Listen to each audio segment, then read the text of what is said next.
Ce qui aurait dû être un vol de routine entre l'Italie et l'Angleterre s'est transformé en un incident regrettable lorsque Yetunde a été raillé par un homme à cause de la couleur de sa peau. La situation a dégénéré, perturbant la normalité du vol. Cependant, ni Yetunde ni son agresseur ne savaient qui était l'homme derrière eux.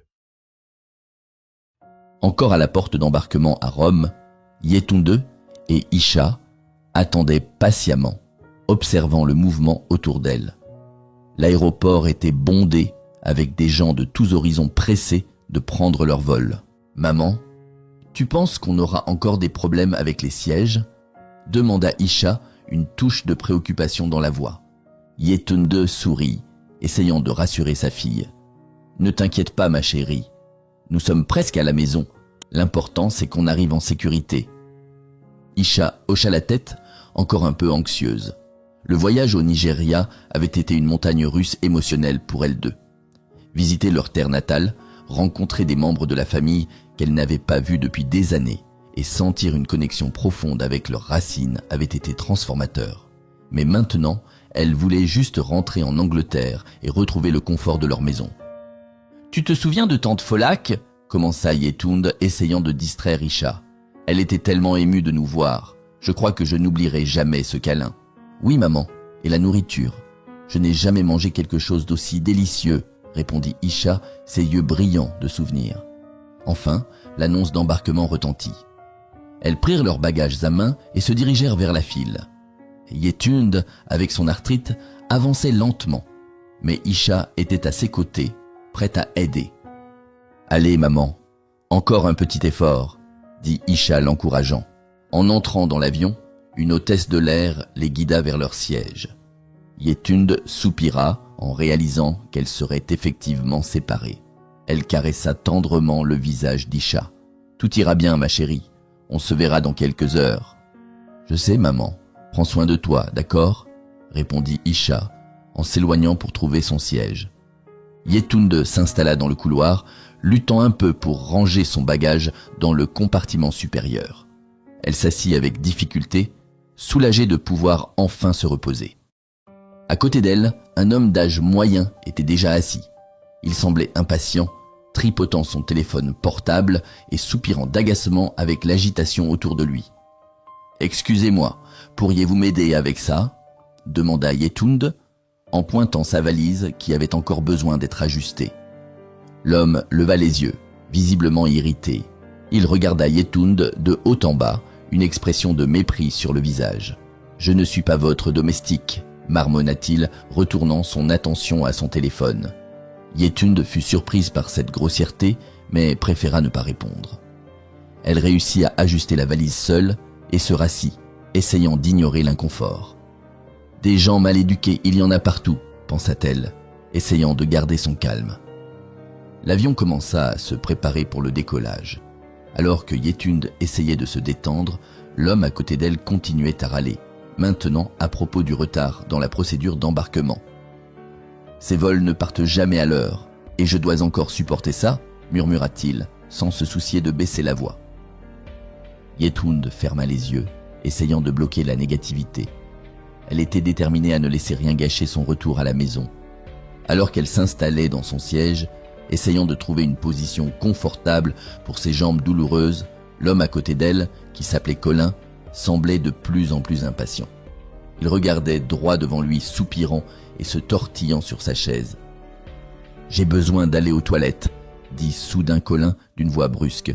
« Levez-vous, je dois passer. » Yetunde prit une grande inspiration, sachant que se lever serait une tâche difficile à cause de son arthrite. Avec effort, elle commença à se lever, sentant la douleur lancinante dans ses articulations. « Vous pouvez vous dépêcher ?» demanda Colin, l'irritation claire dans son ton. « Je n'ai pas toute la journée. » Yetunde, gardant son calme, répondit doucement. « Je fais de mon mieux. » Colin roula des yeux et marmonna quelque chose d'inaudible, mais le ton était clairement hostile. Enfin, Yetunde réussit à se lever, s'accrochant au dossier du siège devant elle pour s'équilibrer. Colin passa devant elle de manière brusque, frôlant presque son épaule. Quelques minutes plus tard, Colin retourna des toilettes. Yetunde se leva à nouveau, avec la même difficulté, pour le laisser passer. Lorsqu'il se rassit, l'atmosphère autour semblait encore plus tendue. « Vous devriez être plus rapide. Les gens comme vous dérangent toujours tout le monde, » dit Colin en élevant la voix. « Je ne sais même pas comment on vous a laissé embarquer. » Yetund sentit les mots comme des poignards, coupant sa dignité. « Désolé, monsieur. Je fais de mon mieux. »« Désolé ? Désolé ne suffit pas. Vous ne devriez même pas être ici, » continua Colin de plus en plus fort. Ces compagnies aériennes sont nulles pour permettre ça. Les murmures des autres passagers commencèrent à grandir. « C'est injuste, » murmura une femme quelques rangées plus loin. « Quelqu'un doit faire quelque chose, » dit un homme plus en avant. Isha, qui était assise quelques rangées derrière, entendit la confusion et reconnut la voix de sa mère. Sans hésiter, elle se leva et courut dans l'allée jusqu'au siège de Yetund. « Maman, ça va ?» demanda-t-elle, l'inquiétude évidente dans ses yeux. Avant que Yetund ne puisse répondre, Colin intervint. « Bien sûr qu'elle ne va pas bien, elle cause des problèmes pour nous tous. » Isha se tourna vers Colin, son expression ferme. « Monsieur, je vous demande d'arrêter d'insulter ma mère. Elle a de l'arthrite et fait de son mieux. » « Oh, voilà que la fille vient défendre sa mère, » dit Colin avec un ton sarcastique. « Peut-être que vous devriez toutes les deux descendre de l'avion et nous épargner l'ennui. » La tension dans l'avion commença à monter. Une hôtesse de l'air, percevant l'agitation, s'approcha rapidement. « Monsieur, je dois vous demander de vous calmer et d'arrêter d'insulter les autres passagers, » dit-elle d'une voix ferme mais polie. « C'est moi qui suis insulté en devant supporter ça, » rétorqua Colin, se levant. « J'exige que cette femme soit retirée de l'avion. » Yetund, tenant la main d'Isha, essayait de garder son calme malgré l'humiliation et la douleur. « Ça va, Isha, ne t'inquiète pas, » dit-elle, sa voix tremblant légèrement. L'hôtesse de l'air se tourna vers Yetund et Isha. « Madame, est-ce que ça va? Avez-vous besoin d'aide ?»« Nous allons bien, merci, » répondit Yetund, essayant de garder sa dignité. Les murmures parmi les passagers continuaient, certains soutenant Yetund, d'autres simplement choqués par la situation. Alors que Colin continuait à crier, Yetund se sentit transporté dans un autre temps et un autre lieu. À chaque mot cruel, des flashs de son passé à Londres lui revenaient en mémoire. Elle se souvenait de la froideur des regards dans la rue, des commentaires chuchotés dans les magasins et du sentiment constant d'être indésirable. Quand elle était arrivée à Londres avec Obina, ils avaient des espoirs et des rêves. « Nous allons réussir ici, Yetund », disait toujours Obina, toujours optimiste. « Nous allons construire une vie meilleure ici. » Mais la réalité avait été dure. Ils avaient fait face au racisme à chaque coin de rue, tant dans leur vie personnelle que professionnelle.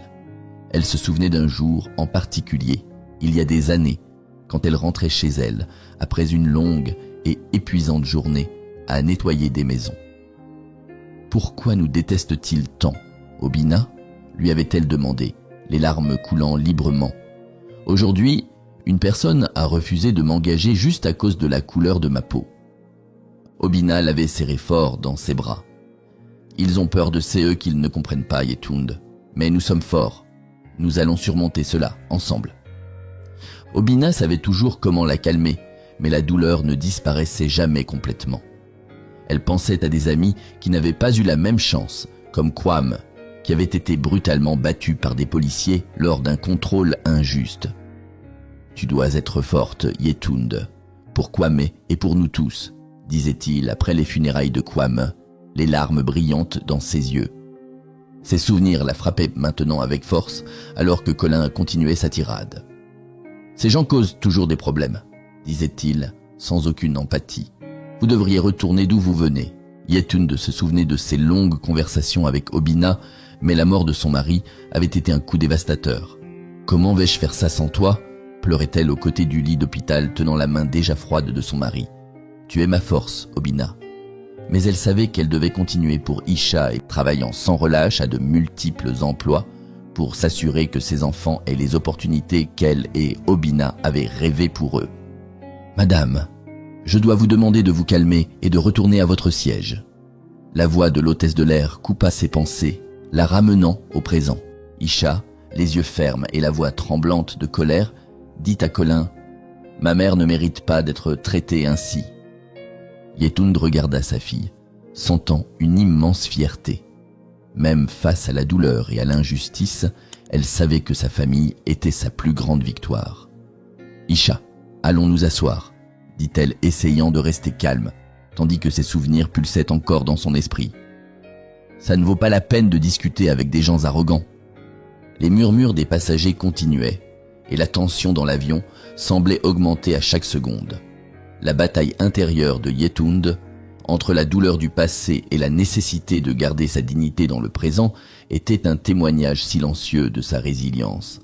Les mots d'Obina résonnaient dans son esprit. « Tu es forte, Yetund. Nous allons surmonter cela, ensemble. » Colin continuait à crier, sa voix pleine de haine et de mépris.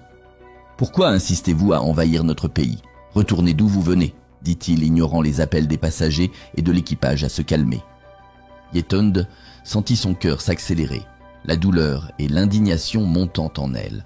Isha serrait fermement la main de sa mère, essayant d'être une source de force malgré sa peur. « Monsieur, s'il vous plaît, arrêtez ça !» implora une passagère de l'autre côté du couloir. Ça a déjà assez duré. Mais Colin ne voulait rien entendre. Il se pencha en avant, le visage déformé par la colère. « Ne vous mêlez pas de ces eux qui ne vous regardent pas !» grogna-t-il. C'est alors qu'Oliver, un homme robuste assis directement derrière Colin, décida d'intervenir. Il avait observé toute la situation avec une inquiétude croissante. Il se leva et posa une main ferme sur l'épaule de Colin, sa voix ferme et contrôlée. « Ça suffit, vous allez arrêter maintenant. » Colin se retourna, surpris par l'audace d'Oliver. « Pour qui vous prenez-vous pour me dire quoi faire ?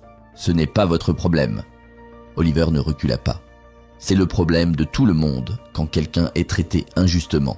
Asseyez-vous et taisez-vous. » Colin se leva brusquement, poussant Oliver. « Je fais ce que je veux. Personne ne va me dire quoi faire, surtout pas un type comme vous. » La tension dans l'avion atteignit son paroxysme. Plusieurs passagers crièrent, certains appelant au calme, d'autres encourageant Oliver. « Frappez-le !» cria un jeune homme à l'arrière de la cabine. « C'est scandaleux !» s'exclama une femme âgée, son téléphone en main, filmant l'incident. Lorsque Colin se prépara à s'en prendre à Yetund, Oliver réagit rapidement. Il sauta par-dessus le siège, renversant Colin au sol d'un mouvement agile et l'immobilisant. « Vous ne ferez de mal à personne d'autre, » dit Oliver, ses yeux remplis de détermination. La cabine devint chaotique. Les passagers crièrent, certains applaudissant Oliver tandis qu'il maîtrisait Colin. L'hôtesse de l'air revint en courant, visiblement nerveuse, essayant de calmer la situation. « S'il vous plaît, restez calme, ne vous battez pas. » Yetund et Isha, stupéfaites, ressentirent une vague de soulagement. Yetund regarda Oliver, les larmes aux yeux. « Merci. Merci beaucoup, monsieur, » murmura-t-elle, la voix tremblante. Oliver les regarda et hocha la tête, maintenant Colin au sol. « Vous ne méritez pas ça, » répondit-il. L'équipage, essayant de rétablir l'ordre, prit une décision rapide mais controversée. « Madame, mademoiselle, s'il vous plaît, venez avec nous, » dit l'hôtesse de l'air, gesticulant pour que Yetund et Isha s'installent à d'autres sièges à l'avant de l'avion. « Pourquoi doivent-elles partir ? C'est lui le problème !» cria un passager indigné. « Ce n'est pas juste !» approuva un autre, secouant la tête en signe de désapprobation. Malgré les plaintes, Yetund et Isha furent conduites à l'avant de l'avion. Colin fut finalement relâché par Oliver et retourna à son siège, encore bouillonnant de rage. Oliver garda un œil sur lui, prêt à intervenir à nouveau si nécessaire. L'avion retrouva peu à peu une apparence de normalité, mais la tension persistait dans l'air. De nombreux passagers étaient encore choqués et murmuraient entre eux à propos de l'injustice de la situation. Yetund, assise à côté d'Isha dans les nouveaux sièges, serra la main de sa fille et tenta de la calmer. « Nous sommes en sécurité maintenant, » dit-elle doucement, bien que son cœur battait encore fort. « Nous serons bientôt à la maison. » Isha hocha la tête, regardant sa mère avec admiration et gratitude. « Tu as été si courageuse, maman, » murmura-t-elle. Yetund sourit légèrement, se sentant soulagé d'avoir des personnes comme Oliver à ses côtés. Après l'atterrissage à Londres, mère et fille étaient épuisées. L'incident à bord de l'avion avait laissé des traces profondes en elles, mais elles ignoraient encore la tempête à venir. Alors qu'elles attendaient de débarquer, Oliver s'approcha, un sourire encourageant sur le visage. « J'ai posté la vidéo de ce qui s'est passé, dit-il. J'ai une grande audience et ça prend déjà de l'ampleur. Vous avez tout mon soutien. » Yetund ressentit un mélange de gratitude et de soulagement. « Merci, monsieur. Je ne sais pas ce que nous aurions fait sans vous. » À l'extérieur de l'avion, la nouvelle se répandait comme une traînée de poudre. Divers passagers ayant filmé l'incident commencèrent à partager leur version. Et rapidement, la vidéo devint virale sur les réseaux sociaux. Oliver, étant un influenceur avec des millions de followers, amplifia l'impact et en quelques heures, l'indignation publique grandit exponentiellement. En route vers la maison, le téléphone de Yetund n'arrêtait pas de sonner. Des messages de soutien affluaient de la part d'amis, de la famille et même d'inconnus. « Maman, regarde combien de personnes sont de notre côté », dit Isha, montrant les messages de solidarité sur son téléphone. À leur arrivée à la maison, elles furent accueillies par l'étreinte chaleureuse d'amis proches. « Vous êtes si courageuse », dit Sad, une amie de longue date. « Nous sommes là pour vous. » Le lendemain, Yetund et Isha rencontrèrent leurs avocats pour planifier la stratégie légale.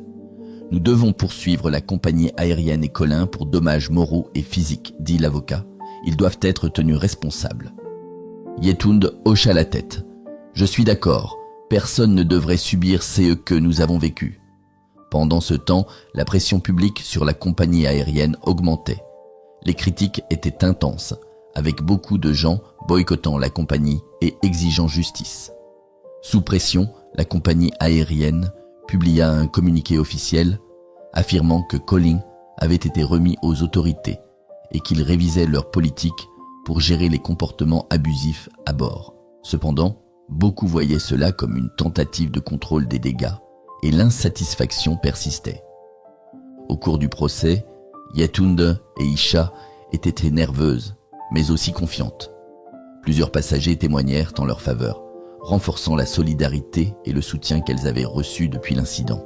« Ce qu'il a fait était horrible », dit un des passagers au tribunal. « Yetund ne méritait pas ça, et la compagnie aérienne aurait dû agir différemment. » La tension au tribunal était palpable, alors que tous attendaient le verdict.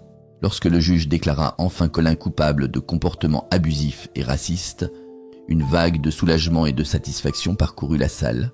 La compagnie aérienne fut également condamnée à une amende pour négligence et pour ne pas avoir protégé adéquatement ses passagers.